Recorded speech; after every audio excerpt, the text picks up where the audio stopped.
Hey guys, welcome back to OverTake, to this year's Gamescom video. It's a tradition that we are on Gamescom. There's always surprises, like sim racing stuff happening. And I think one of the essential events this year around Gamescom for sim racers is our own office community event that you can just see there in the background. We have many guys from the community racing here in our rigs, eating. We have great food. We have also a lot of industry people, and therefore, Yannik, there's a lot of rumors already what happens at this year's Gamescom, right? Absolutely. We heard a bunch of tasty stuff already, so we're very excited to show you tomorrow. But first, let's dive a little more into our event here. Nice show cars, cool people, sim rigs, of course. So let's head inside. Let's roll. Of course, it wouldn't be an OverTake event if we didn't run into a certain Englishman with his YouTube channel, Mr. Gamer Muscle. Welcome. So, what do you think? First time at the OverTake office. Nice event we got going here, right? Yeah, it's really nice. You come around the corner and it's this beautiful old building full of sim rigs. Crazy. Of course, Gamescom kickoff evening tonight. What are your expectations for the actual big event at the Köln Messe? For Gamescom, my big expectations, to be honest, for me, it's not steering wheels or sim racing equipment. It's MOZA's new force feedback joystick. So yeah, I really want to have a go on that because I've not tried one yet. So that's my big excitement. That's going to be an interesting one for sure. So yeah, stay tuned for that.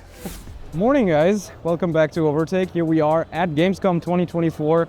We had our nice kickoff event at the office yesterday night, and yeah, now the actual big Gamescom event is here. We're very excited to head inside, see what's up. We've heard a few rumors like we told you already, so yeah, let's head inside.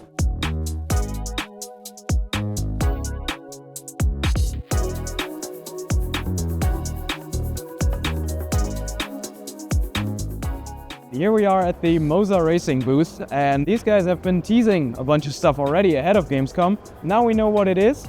We already saw the silhouette of a higher-end pedal set, which turns out to be the CRP2 pedal set, which looks nice and adjustable. Actually comes as a 2-pedal set this time with an optional clutch. Another quite spectacular addition actually, because MOZA Racing have unveiled their M-Booster active pedal as well, which is an upgrade to the CRP2. You basically buy the motor, install it onto your brake pedal, and you have an active pedal. Cool part is it's going to be much cheaper than what's around in that regard already. So yeah, looking forward to that. I just tried it, felt really good. It should be really adjustable, so very much looking forward to going into that. They also shown the Porsche Mission R steering wheel, MOZA's first licensed steering wheel, as you can probably see somewhere there in the back maybe. So yeah, they've created the sim racing steering wheel for the Mission R, the fully electric Porsche racer. Looks quite spectacular, looks very high quality. And for the truck sim enthusiasts among you, we have the indicator stock attachment now. That's been teased a lot of times. Now you can just fit it onto your wheelbase. You have 3 stalks for lights, wipers, all that good stuff. So more control for the truckers among you. So here we are at the CORSAIR booth, and they have their sim racing rig for the first time. The announcement was pretty interesting. They mentioned the modularity, and it is pretty modular for a non-aluminum profile rig. We got several mounting points. These, for instance, these bars where you can then mount button boxes, stream decks, whatever. These channels up here are actually compatible with your usual T-slot nuts. As they are down here, these railings are optional, but these can be used to mount gear shifters or handbrakes or whatever else you can find or want down there. I've just tried it for a few laps, and it's actually really stable, so no real flex to report here. What I also particularly like is these little levers here instead of your usual screws. So you can easily adjust positions, angles, and everything, all without breaking out the toolbox all the time, and then retightening everything. It's pretty easy, but you just lift these up, unscrew them, redo the angle or the height or whatever. This is pretty fully kitted out actually, so there are going to be different packages. The base rig, you can see, that's basically saws the rails here. In this case, we got the triple monitor mount as well. That's a freestanding mount that fits right in with the design of the entire thing. We got adjustable pedal trays, a seat slider obviously. So yeah, a lot of modularity, like I mentioned, for a non-alu profile rig. Pretty cool to see. Yeah, should be interesting to see how sim racers are gonna receive it once they get their hands on it. But so far, yeah, pretty good first impression, I'd say. So, pretty interesting first look at CORSAIR Sim Racing Rig. They don't really have a name yet, interestingly, but they are aiming for a Q4 release, so we're sure that's going to be happening very soon then. They also have new ultra-wide OLED monitors, which you just saw on the rig right over there.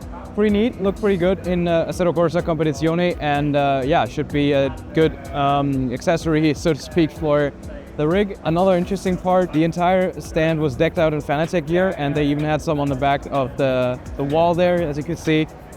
So yeah, pretty interesting to see that. Let's see how that whole situation develops. Here we are in Hall 10, where most of the sim racing stuff is, as you can see. There's the ADAC, there's WRC next to me. And here I am. And the guy who used to do the tour last year. Hey. Yeah, this year I'm in service for WRC. Actually, like from Wednesday to Sunday, every day, I'm like hosting some sessions and helping people with WRC, letting them get to know the best motorsport in the world. What about a little challenge, Yannik? Should we go on the rig and have a little WRC challenge? Because this is our Gamescom tradition, really. Basically begs for it, doesn't it? Let's go. All right, guys. As every year, the Gamescom challenge. Let's go.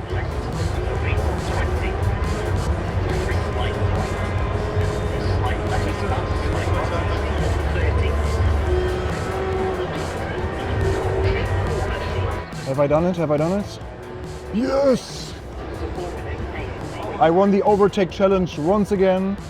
I know it's always WRC, so I'm a one-trick pony, I know that, but Gamescom challenge, Michel won again. Okay, so we're a bit away from the hustle and bustle of Gamescom now in a separate room here at Nacon, actually. And with me is Guillaume, the game director for Test Drive Unlimited Solar Crown. As you all know, release isn't that far off anymore. So yeah, we're of course excited for that, but also kind of curious about how the game is progressing. You guys had a play test on Steam, you have a console open beta going. So where are we at?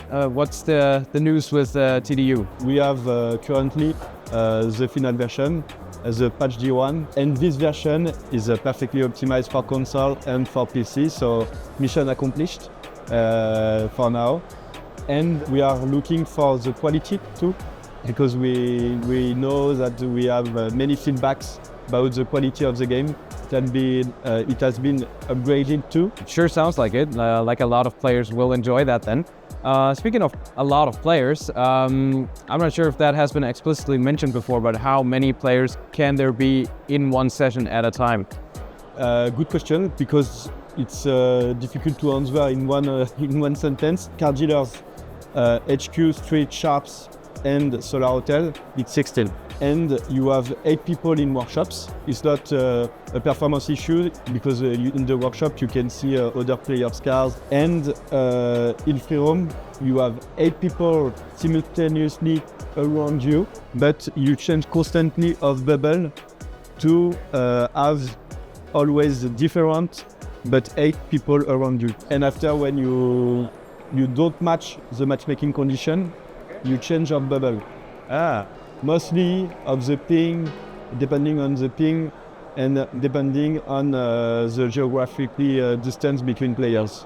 Well, we're looking forward very much to getting our hands on the release version. Be sure to check out OverTake on YouTube, on the website as well, for our impressions. Thank you, Guillaume, for your time. It was very nice meeting you, and yeah, enjoy the rest of Gamescom. Okay, so as you can see, things are clearing out already here in Cologne, and that concludes Gamescom for us as well. What an event it's been. We've seen a bunch of cool new hardware. We saw a ton of cool booths, so yeah, absolutely insane what people come up with every year for Gamescom. But yeah, that's it for this year. Hope you enjoyed our little tour among the events. Be sure to check out our website and YouTube, of course, to stay up to date on everything sim racing. And I will see you next time. Take care, everyone.